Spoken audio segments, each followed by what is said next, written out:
साहब श्री हरिंद्रानंद की धरती सिवान से आपका स्वागत। पेज 164 में साहब लिखते हैं, निवर्तमान काल में लोगों ने शिव को अपना गुरु मानकर अनुपम ख्याति प्राप्त की है, किंतु अनजाने कारणों से दूसरों को शिव गुरु का शिष्य होने के लिए प्रेरित नहीं किया। क्यों? देखिए, पहले तो हम आप समझे निवर्तमान काल क्या है। वर्तमान काल से ठीक पहले जो अभी अभी बीता है, भूतकाल भी नहीं है, वर्तमान काल भी नहीं है, अभी तुरंत बीता है, तो उसको कहते हैं निवर्तमान काल, जो वर्तमान अभी बीत चुका है।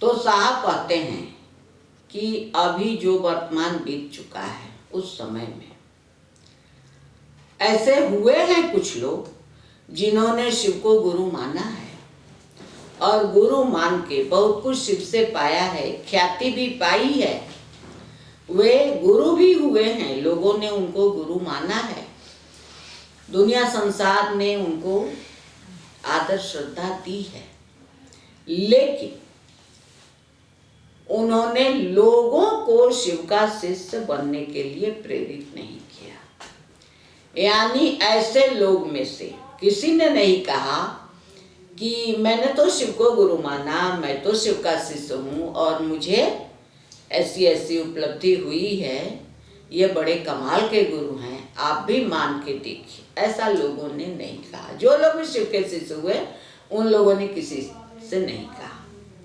साहब यहाँ लिखते हैं अनजाने कारणों से। यहाँ तो साहब लिखते हैं कि इसका कारण मालूम नहीं है, अनजाने कारणों से।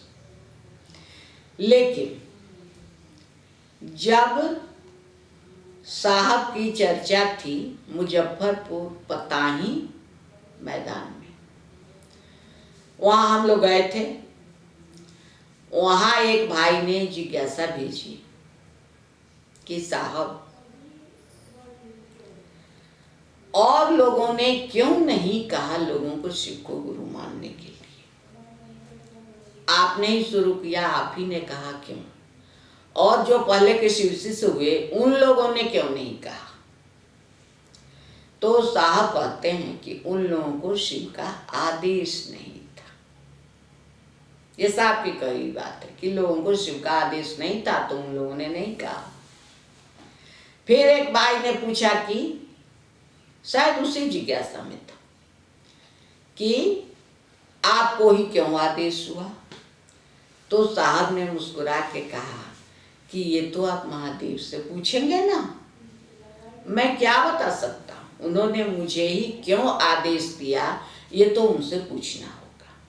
लेकिन हम आप जानते हैं महादेव से पूछने की जरूरत नहीं। सीधी सी बात है, महादेव को कोई साहब जैसा योग्य पात्र नहीं मिला जिसको महादेव कह पाते कि तुम लोगों से कहो शिव को गुरु मानने के लिए। कोई ऐसा योग्य मिला ही नहीं।